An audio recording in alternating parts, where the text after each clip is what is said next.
Teshpuhto ikoro datlitioto kadisto wamshabahto.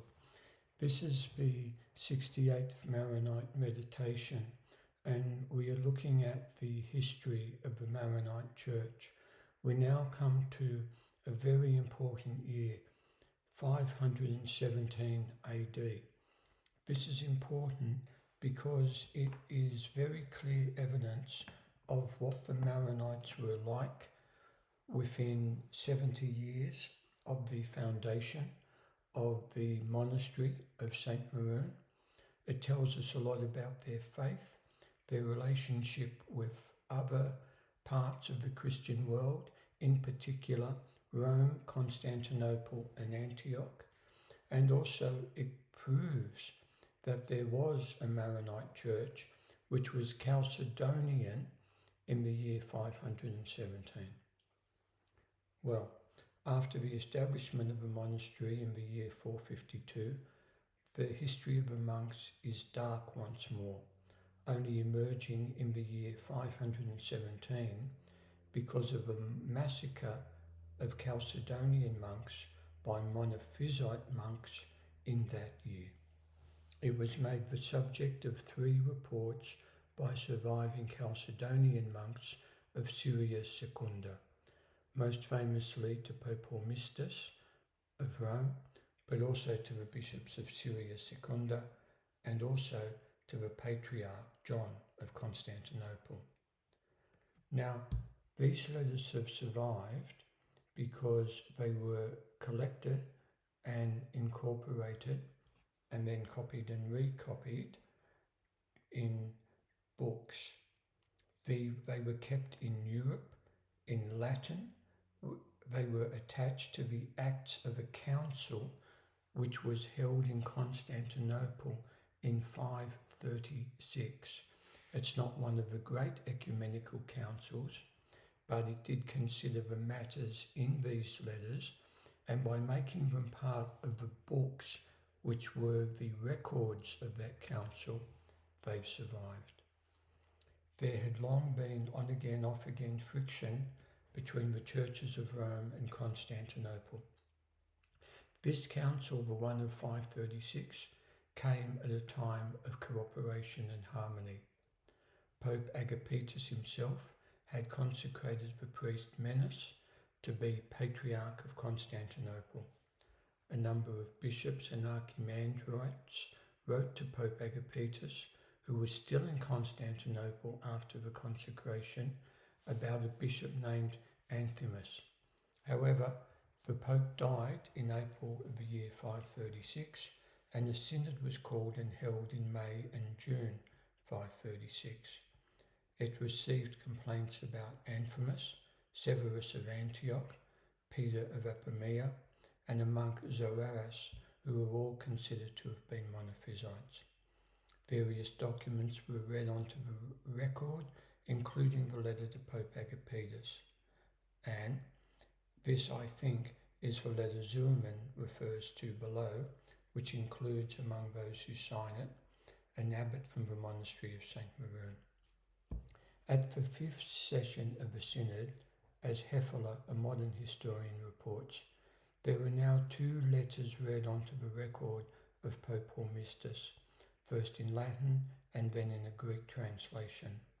The one of date 10 February 518 was addressed to the priests, deacons, archimandrites and all the Orthodox of Syria Secunda, and contained the answer to a complaint of the Orthodox monks of Syria who had been ill-treated by Severus. He, remember, was the Patriarch of Antioch.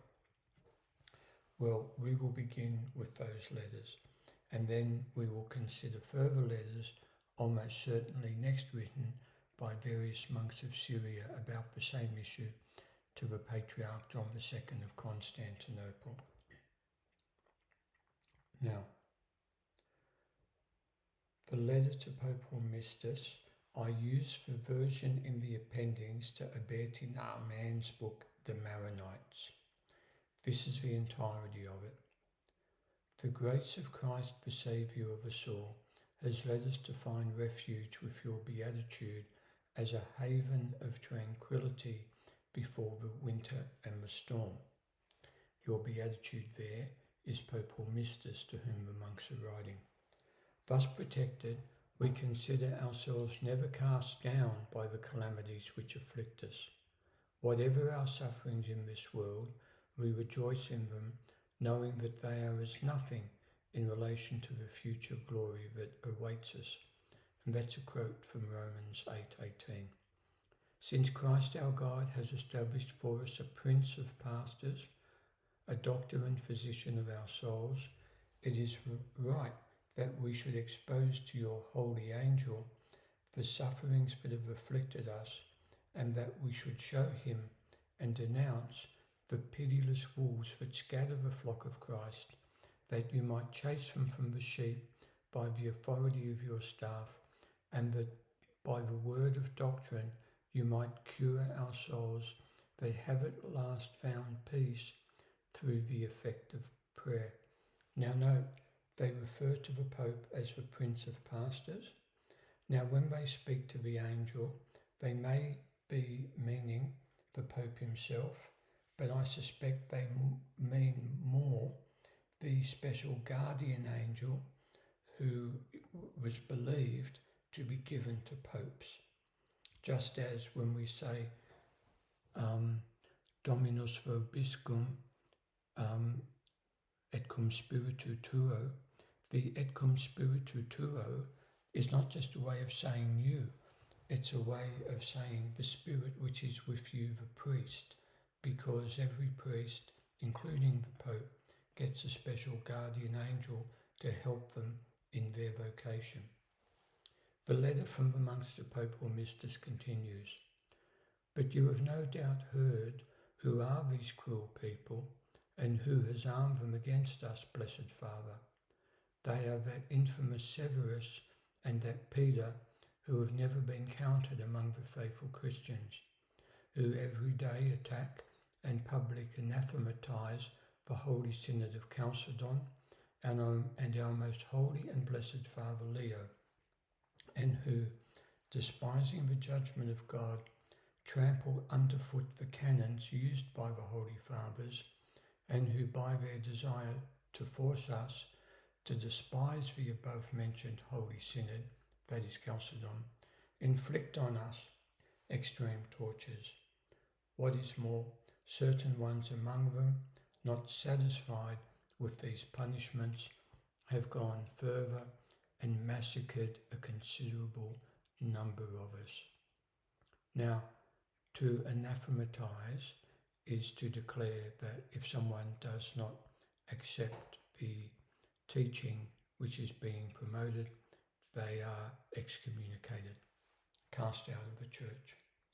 The letter continues, while we were going to the monastery of St Simon for the purposes of the church, these wicked ones prepared an ambush for us, and hurling themselves upon us, they killed 350 and wounded others.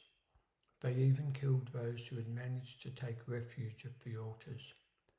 They burned our monasteries, and under the cover of night they sent a band of seditious persons, creatures who had been brought to snatch us from the little that we had in our monastic poverty. And my guess is that refers to the gold and silver and jewels used in the Divine Liturgy. Your Beatitude will learn the details of our misfortune from the venerable brothers John and Sergius, whom we sent first of all to Constantinople in the hope of obtaining justice for all that happened to us. Now, this is a reference to the way that things were done then. A letter is written with certain basic information, and then the messengers are going to say even more. So things like the evidence and this type of thing are probably going to be orally delivered by John and Sergius, Sergius being the Latin form of the Syriac name Sarkis. It goes on.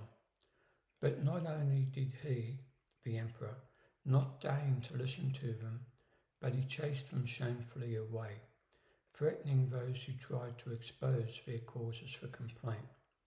Consequently, we have learned too late that all this wickedness and shamelessness in committing such evils against our communities had been concerted in agreement with himself. So what they're saying is that it was only when they went to Constantinople with their complaint that they realised that the emperor must have been behind it, because he did nothing about it. And so you can see that they went to Constantinople because he would have been the direct supervisor of the Patriarch of Antioch and what was happening within the realms of what was then his empire. So that's why they go to him first. The emperor in the Byzantine Empire had both a religious and a political, social, legal standing. In other words, he was central to the law not only of the state but also of the church. Just another sign that our modern distinction between state and religion, or religion and secular affairs, did not hold tightly in the ancient world. The letter continues. After saying that they learned too late that all this wickedness and shamelessness in committing such evils against our communities had been concerted in agreement with himself. That's the vital point. We beg you, Blessed Father, imploring you with insistence to rise up with ardour and zeal, sharing the sufferings of the sundered body, for you are the head of all, and to avenge the faith so despised, the canons, that's the laws, trampled underfoot, the fathers blasphemed, and the illustrious synod smitten with anathema. To you God has given the authority to bind and to loose, for it is not the healthy but the sick who have need of the doctor. Matthew 16:19 and 9:12. This is now the last paragraph. Rise, Holy Fathers, and come to save us. Be like the Lord Christ, who came from heaven down to earth to find the lost sheep, who chose Peter as prince of the apostles, whose see you so worthily occupy, and Paul, this vessel of election, to voyage across the earth giving it light. Great wounds need great aid. The hired shepherds, when they see the wolves come, let the sheep scatter. John 10:12. But it is to you, the true shepherds and doctors, that the care of the salvation of sheep has been committed. You towards whom runs this flock that knows its shepherd, and which once freed from the most savage beasts follows his voice. For as the Lord said, my sheep hear my voice, and I know them, and they follow my voice. John 10:3-4. So do not disdain us, Blessed Father, we who every day are torn apart by ferocious beasts. For the perfect information of your holy angel, we anathematize in this petition the following authors already excommunicated by your holy see, to wit, Nestorius, who was Bishop of Constantinople, Eutyches, Dioscorus, and Peter of Alexandria, called Bulus. I think that would be the name now known in Arabic as Bulus, and Peter, called the Fuller of Antioch, and also Acacius, their partisan, who was Bishop of Constantinople, and all those who defend any one of these heretics. The signatories: 1. I, Alexander, by the mercy of God, priest and archimandrite of the monastery of St Maroun, I implore. And this is followed by names of 19 priests who seem to be from the monastery of St Maroun, or at least under its jurisdiction, as several of them are archimandrites, and it is not clear that there could be more than one archimandrite in any monastery. An archimandrite initially was a sort of super abbot who supervised more than one monastery. All in all, 209 archimandrites, priests and deacons signed it. The monk whose name appears at the very head of each list of assignees to the letters is Alexander, Archimandrite of St Maroun. After the massacre, the Monophysites burnt Chalcedonian monasteries. That he signed at the top of the list shows his eminence. But while Dibb notes this fact, he somehow misses that the first 20 signatories were from the monastery of St Maroun, and that while many of them have Greek names, some also have Syriac and possibly Hebrew names. Zurman, however, did study the letter and the names.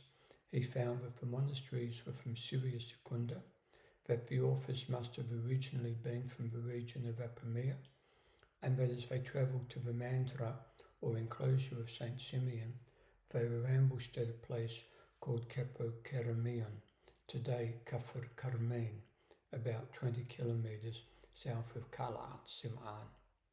As Peter L. Coury notes, the references to the Synod of Chalcedon and to Pope Leo show that the monks identify themselves as Chalcedonian. This is consistent with the Berti Naaman's thesis that the monastery of St Maroun was founded by the Emperor Marcian or Marcian in 452 to promote and defend the Chalcedonian orthodoxy, and, it must be noted, also supports his view that there was a sort of a confederacy of monasteries of St Maroun. Next week we look at the Pope's reply. Tespochto ikoro tat litioto kadisto om sabachto.